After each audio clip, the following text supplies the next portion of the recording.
कैलाश पर्वत की बर्फीली चोटियों पर सोचिए, एक ऐसी गुप्त बातचीत हुई जिसमें हम सबके जीवन की हर मुश्किल, हर संघर्ष को जीतने का राज छिपा है। आज हम उसी संवाद के रहस्यों से पर्दा उठाने वाले हैं। तो ये सब शुरू कहाँ से हुआ? ये शुरू हुआ देवी पार्वती के एक बहुत ही गहरे सवाल से। मतलब वो जगत जननी है ना? उन्होंने दुनिया का, हम सबका दर्द देखा और एक ऐसा रास्ता मांगा जो हर किसी के लिए आसान हो। उनका सवाल सीधा था, प्रभु, जो रास्ते आपने बताए हैं वो आम इंसान के लिए बहुत मुश्किल हैं। क्या कोई ऐसा सरल गुप्त रास्ता है जिससे कोई भी, बिल्कुल कोई भी, अपनी जिंदगी की मुश्किलों पर जीत हासिल कर सके और यहां तक कि अपना भविष्य भी जान सके? और सच कहूं तो ये सवाल हम सबके मन में भी तो कभी ना कभी आता ही है। जरा उस सीन को अपने मन में लाइए। एक तरफ है जगत जननी पार्वती, जिनके मन में पूरी दुनिया की पीड़ा है, और दूसरी तरफ आदिनाथ, मतलब द फर्स्ट गुरु, भगवान शिव, गहरे ध्यान में लीन। बस इसी दिव्य माहौल में यूनिवर्स का सबसे बड़ा, सबसे गहरा राज अब खुलने ही वाला था। और शिव जी के जवाब से जो निकला वो कोई साधारण ज्ञान नहीं था। उससे जन्म हुआ एक अद्भुत विज्ञान का, स्वरोध्य विज्ञान।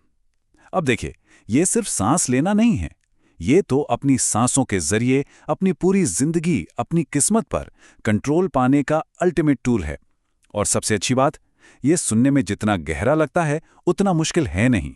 तो फिर वही सवाल कि आखिर ये यूनिवर्स का सबसे बड़ा सीक्रेट, ये राज है कहाँ? कहीं दूर आसमान में, तारों में छिपा है, या किसी पुरानी धूल भरी किताब के पन्नों में? शिव जी जो जवाब देने वाले थे, सच कहूं तो वो किसी ने कभी सोचा भी नहीं होगा। और उनका जवाब बड़ा ही सिंपल, लेकिन एकदम दिमाग हिला देने वाला था। उन्होंने कहा, हे देवी, वो राज कहीं बाहर नहीं है, वो तो ठीक तुम्हारी नाक के नीचे है, तुम्हारी अपनी सांस में। जरा सोचिए इस बात को। जो इंसान अपनी सांसों के बहाव को, उसके फ्लो को समझ ले, उसे इस दुनिया में कोई हरा ही नहीं सकता। लेकिन रुकिए, यहां एक बहुत बहुत जरूरी बात है समझने वाली। ये सिर्फ नॉर्मल ब्रीदिंग, मतलब यूं ही सांस लेने और छोड़ने की बात नहीं हो रही है। और यहीं पर अक्सर लोग सबसे बड़ी गलती कर जाते हैं। देखिए, श्वास और स्वर में जमीन आसमान का फर्क है। इस फर्क को समझने के लिए एक बहुत अच्छा एग्जाम्पल है।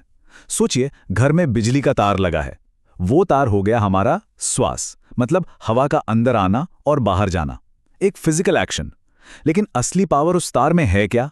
नहीं, असली पावर तो उस तार के अंदर जो करंट दौड़ रहा है उसमें है कि नहीं? बस वही करंट है स्वर, हमारी सांस के साथ बहने वाली वो सटल एनर्जी, वो लाइफ फोर्स। और अब शिवजी जो आगे बताते हैं वो तो माइंड ब्लोइंग है सच में। वो कहते हैं कि हमारी जो नाक है, हमारे नॉस्ट्रिल्स, ये सिर्फ हवा के लिए पाइपलाइन नहीं है, ये हमारे दिमाग का रिमोट कंट्रोल है। सोचिए, एक ऐसा रिमोट जिससे हम अपनी फीलिंग्स, अपनी एनर्जी, अपने थॉट्स सब कुछ कंट्रोल कर सकते हैं। पर सवाल यह है कि ये काम करता कैसे है? ये बहुत ही फैसिनेटिंग है। देखिए, जब हमारी सांस लेफ्ट नॉस्ट्रिल से यानी बाईं नाक से चलती है तो ये हमारे राइट ब्रेन को एक्टिवेट करती है, मतलब क्रिएटिविटी, शांति, ठंडक।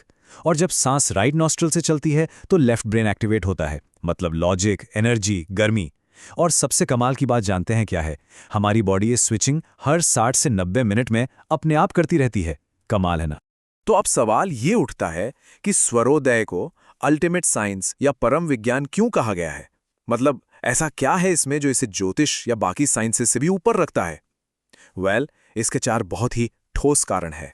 इसकी पावर सच में अनबिलीवेबल है। नंबर 1, आपकी अपनी बॉडी ही आपकी लैब है।